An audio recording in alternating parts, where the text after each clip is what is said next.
And good morning, Driving with Shane. Hey, I'm back. It's been a while. I'm sorry. Been really, really busy.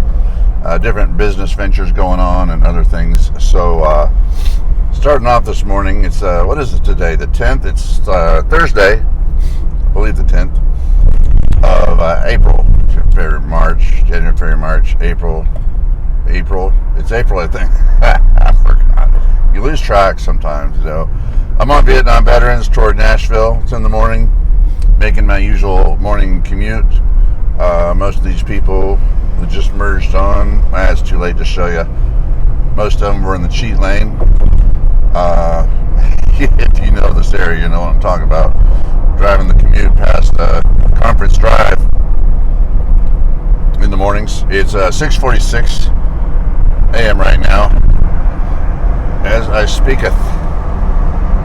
So we're going to jump on 65 south here and then to Briley Parkway east by Opryland.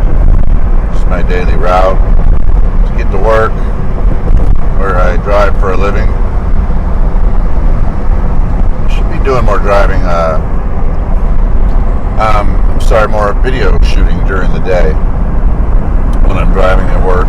I just don't want to infringe on, I'm working, so making videos may not be welcome. I don't know. Let's close this window here. So I've seen some really insane driving lately. I mean, just crazy. Yesterday, driving home, I was going through Hendersonville. This old guy with white hair was weaving in and out. He didn't really seem to be in a hurry. He was just darting in and out. I don't understand. And, if I did something like that, I'd get a ticket instantly. It's like the worst drivers. They never get a ticket. There's never a cop around when these people are driving like maniacs. Let's see what this guy does. Coming into the screen on the left, the little black sport car, a little Honda. He looks like he's a lot of fun. There he goes. He's changed lanes once. Let's see what else happens. There he's jumping to the other, farther right lane. He's probably getting off on Old Hickory here. Nope. He just jumped to the left. I knew just by, I have a way of knowing things.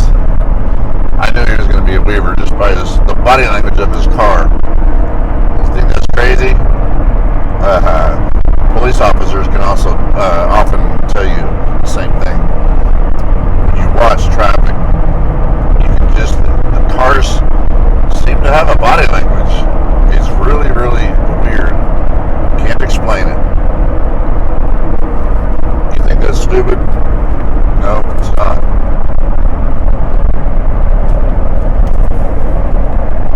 So the weather has been spastic here in Middle Tennessee. Early spring here. It's been all over the place. It was raining earlier today. There's another Honda. Another black Honda. Thinks he's a race car. Darting one lane over to the right.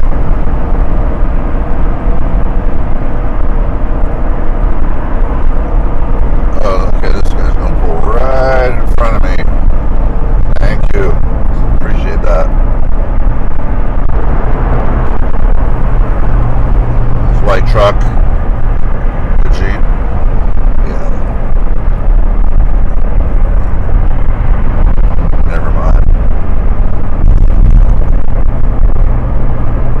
Let's just see what transpires.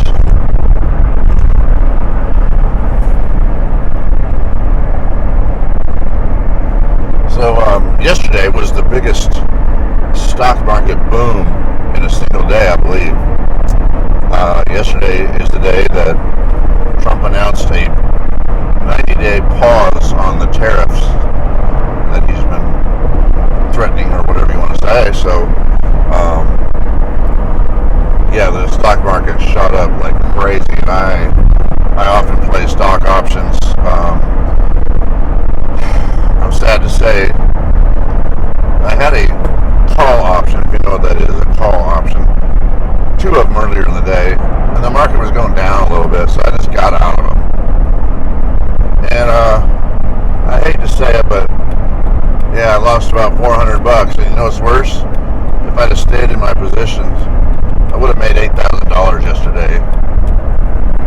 Yeah, off of about $1,000.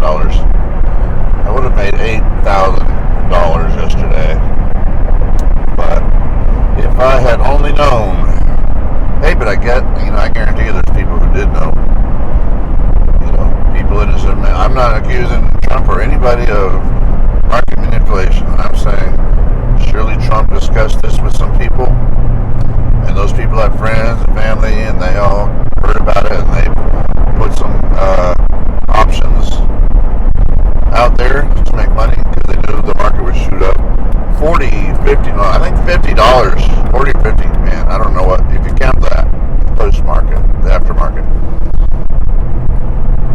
So it shot up basically every $10 is like $1,000. Every dollar is $100 in your basic call or put option. Anyway, here I am talking, stocks. Most of you don't care about that. Suffice to say, yesterday was the biggest day. I could have just cleaned up and made so much money, but I actually lost a little because I got out too soon. So I'm pretty bummed out on a missed opportunity. Because the previous day, I made $1,500 in 5 minutes. The previous day, there was some tweet that came out, and turned out to be false. Maybe, I don't know. Some tweet that the tariffs would be paused, and that just shot it up very quickly. But then it turned out to be fake, and apparently, or something. Anyway, during that little fake pump, I made $1,500 in the stock market in 5 to 6 minutes. I don't remember exactly. Cashed it out. And yesterday I lost 400, maybe a little more. I'm man enough to say I lost money yesterday on the biggest day. Alright, so I'll be watching the stock market today to see what it does and maybe catch another wave. This is the time to play when the markets are very volatile. So it's 6:53 a.m. right now. I'm Shane, by the way. Hey, if you get a chance, hit the like button. Maybe hit the subscribe button. Keep up with what's going on here. And I appreciate trying to grow this channel. I have some plans if I can ever get to it. I've got too many irons in the fire to be honest.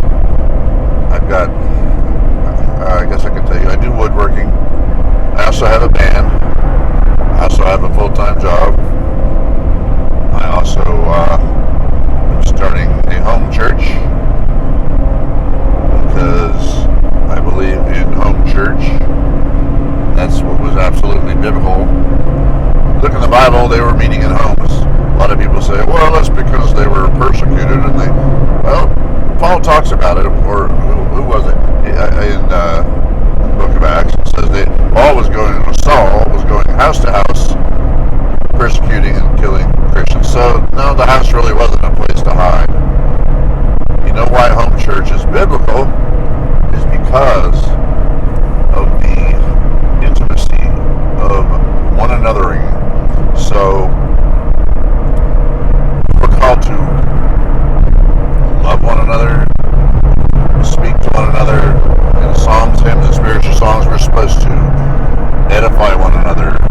1 Corinthians 14:26 talks about edify one another when you come together. Let all things be done for edification. And nowhere does it say, let all things be done for worshiping God. When you come together, the church comes together. I know this is going to sound crazy, but prove me wrong, I dare you. Prove me wrong, I dare you. The church comes together to assemble on Sunday for the purpose of edification. We are called to worship anywhere and everywhere.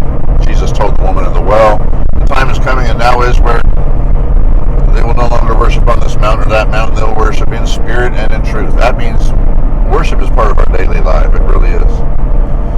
Besides, what is worship? If you look at the Greek words for worship, there's all different kinds of Greek words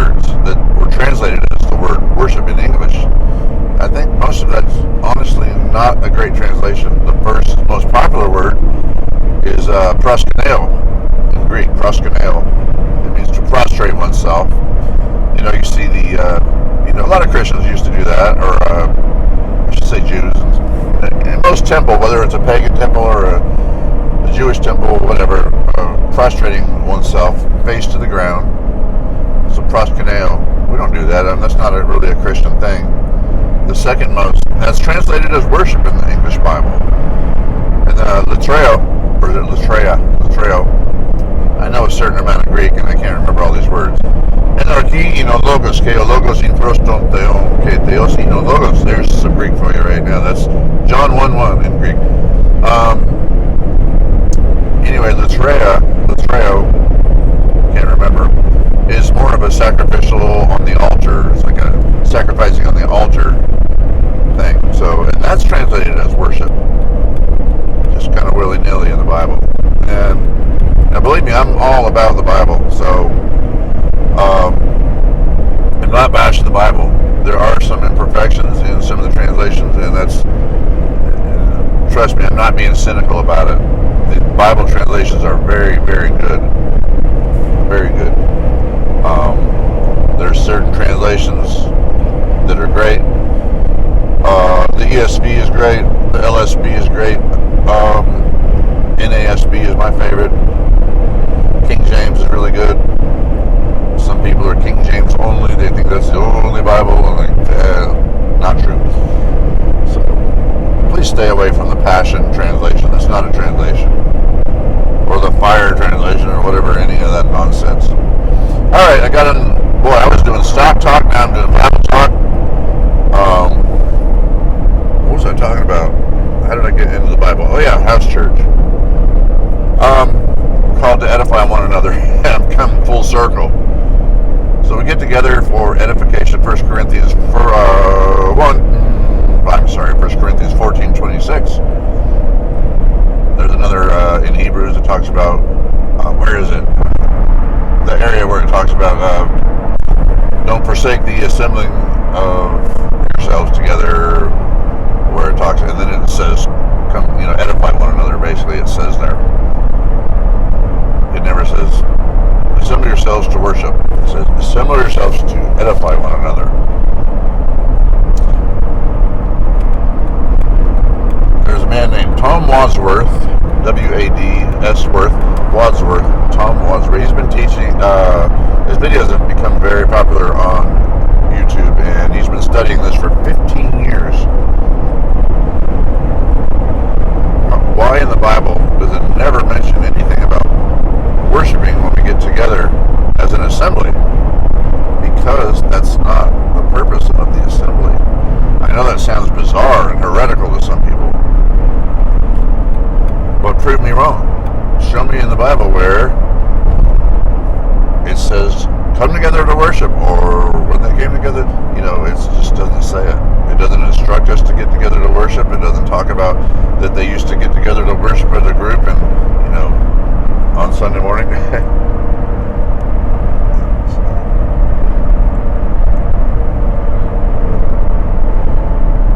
Anyway, I guess I'm supposed to be talking about traffic for this traffic video, but it's just nothing going on here. I'm going to try to make some more videos while I'm at work going through the cities, as I drive in and out of Nashville to different towns. And I'll try to shoot some more video that shows more traffic, in and out of stoplights and turning left, turning right, all that stuff. There's a lot more to talk about than just driving down the road. I know I keep saying I'm going to do that, but man, I've debated whether I should do it while I'm working or not. There's a lot of time when I'm working, I'm just driving. I'm not actually doing anything. I'm getting from here to there to pick up a person, let's just say. No, I'm not Uber or anything like that. Let's say it's kind of medical related. Just trying not to give away my job here. So,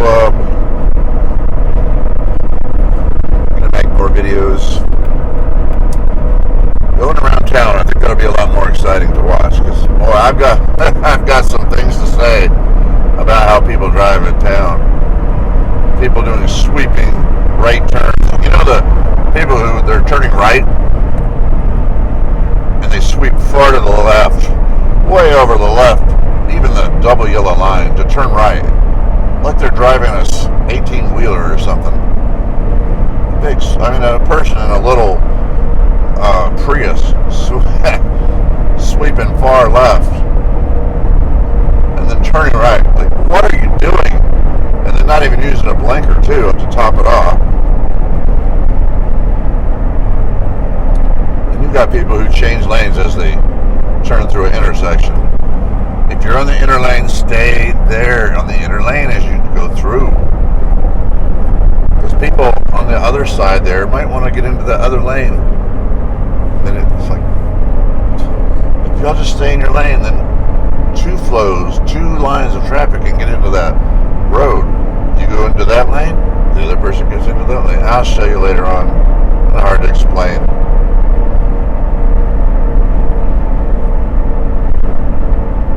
Alright, well, speaking of traffic, I'm about to get into a line of traffic to get off on Spence Lane here.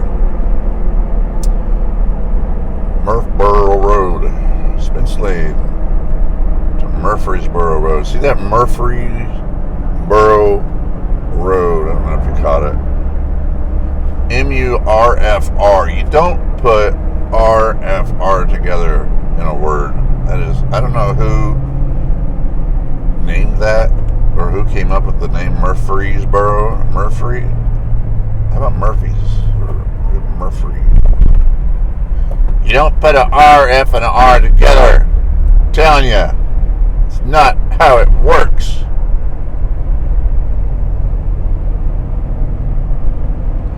As you can probably tell, if you're wondering, I drive a Jeep Wrangler, and the color is Gobi, G-O-B-I.